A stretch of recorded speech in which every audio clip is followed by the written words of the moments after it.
Hello साथियों, कैसे हो आप सब। स्वागत है आपका मेरे यूट्यूब चैनल पर।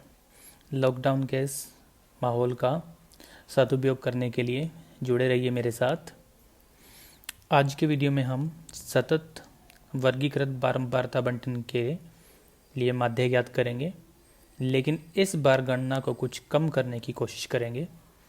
यहाँ गणना को कम करना मतलब मेंटल कैलकुलेशन से है, इसलिए आज हम समांतर माध्य गणना कल्पित माध्य विधि और पद विचलन विधि की सहायता से करेंगे। मैं इस विधि को केवल एक ही उदाहरण की सहायता से एक्सप्लेन करूंगा। इस विधि का प्रयोग उस वक्त किया जाता है जब xi व fi के मान इस प्रकार के हों कि बिना बड़ी गणना के xi fi सारणी बनाना संभव ना हो, अर्थात xi और fi के मान अत्यंत बड़े हों। अतः उपरोक्त दो विधियों से हम xi के मान को अपेक्षाकृत छोटा करेंगे। चलिए देखते हैं इसका एक उदाहरण। मैं इसके लिए इस अध्याय से पहले उदाहरण नंबर जो है 4 उसको यूज कर रहा हूँ। देखिए, पहले मैं आपको कल्पित माध्य विधि को एक्सप्लेन कर रहा हूँ। इस उदाहरण में कुछ इस प्रकार से मान दिए गए हैं, वर्ग हैं कुछ इस प्रकार से। इसके बाद हम इसके लिए मध्य बिंदु यानी xi के मान ज्ञात करते हैं, जो इस प्रकार से हम लोगों को मिल जाएंगे। इसके बाद xi की सारणी में से कोई एक मान लेंगे जिसे कल्पित माध्य यानी कैपिटल A कहते हैं। यह मान xi में से कोई भी हो सकता है, लेकिन लगभग मध्य वाला ही चुनना चाहिए, जिससे गणना आसान हो जाती है। इसलिए मैं इस उदाहरण में कल्पित माध्य 25 ले रहा हूँ, जिसको नाम दूंगा कैपिटल A। इसके बाद xi के स्थान पर एक नई सारणी di बनाई जाती है, जो xi माइनस a से मिलती है। तो एक नया स्तंभ बनाएंगे di बराबर xi माइनस a, जो कि कुछ इस प्रकार बनेगी -20 -10 0 10 और +20। अब यहाँ से हम लोग fi यानी जो बारंबारता की सारणी है उसको भी बना देते हैं। ये fi की सारणी, जिसका योग करके हम लोगों को n का मान मिलता है, जो कि उत्तर आएगा 50। इसके बाद xi fi के स्थान पर हम लोग di और fi का गुणा करके एक नई सारणी और बनाएंगे। तो यहाँ पर आ जाएगा -140 -100 0 80 और 200, जैसा कि पूर्व में करते हैं, और इसका भी योग करेंगे। इसका योग आ जाएगा 40, यानी माइनस और प्लस वाले कैंसिल होके बनाएंगे 40, जो कि बन जाएगा सिग्मा di और fi। और इसके बाद माध्य का जो सूत्र लगाएंगे वो ये है।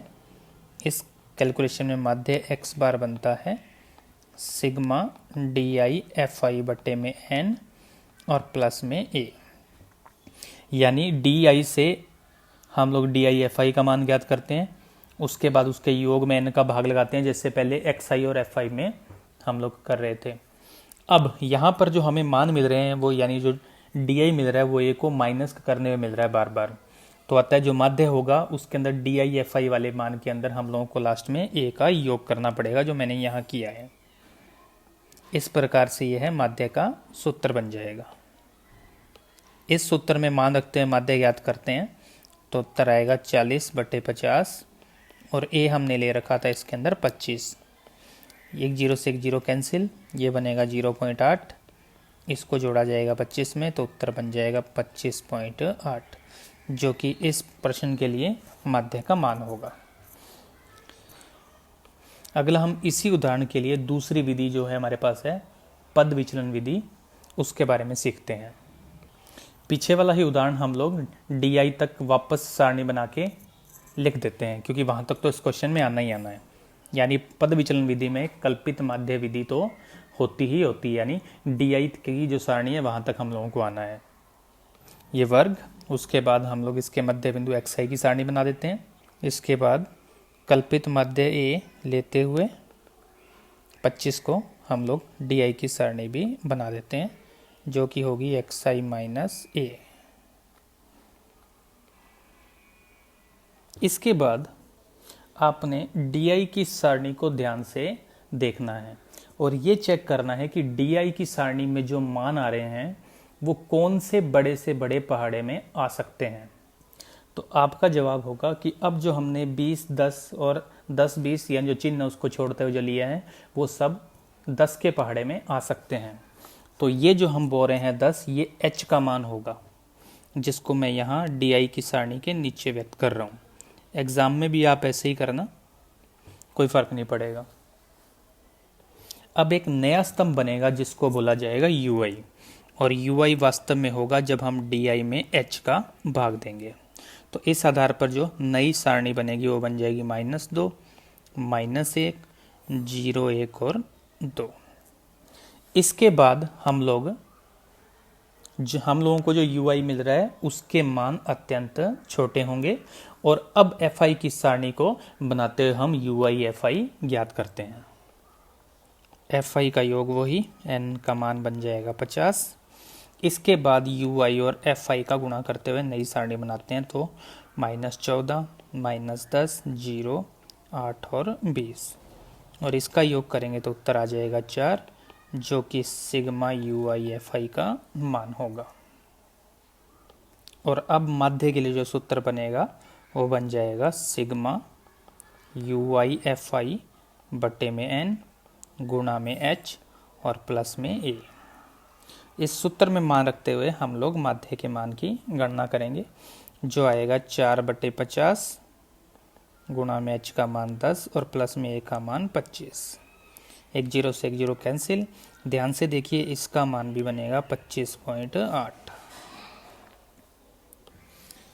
इस उदाहरण से स्पष्ट है कि माध्य का मान नहीं बदलता, चाहे कल्पित माध्य विधि ली जाए या पद विचलन विधि।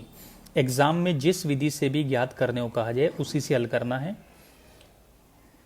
इन दोनों विधियों से आपको ये बात समझ में आई होगी कि हम xi के मान को छोटा कर कर DI में बदलते हैं, जहां तक बनती है ये कल्पित माध्य विधि, और DI के मान अगर और छोटे हो सकते हैं तो उनको छोटा करके UI में बदलते हैं, तब ये बन जाती है पद विचलन विधि। कुल मिला के हम लोग xi के जो मान हैं उसको छोटा करते जाते हैं, जिस पर आधारित है कल्पित माध्य विधि और पद विचलन विधि। चलिए इसी उदाहरण को 17.3 की विधि से भी हल करके देखते हैं कि उत्तर में कोई अंतर आता है या नहीं, और कौन सी विधि में गणना ज़्यादा आसान है। चलिए देखते हैं। वर्ग वैसे ही xi का मान हम इसमें भी ज्ञात करते हैं, और xi का मान ज्ञात करने के बाद हम लोग fi के मान लिखते हैं, और उसके बाद आखिरी सारणी बनती है xi इंटू fi की, जो आएगा 35, 150, 375, 280 और 450। आखिरी वाले दो स्तंभ का योग कर लेते हैं।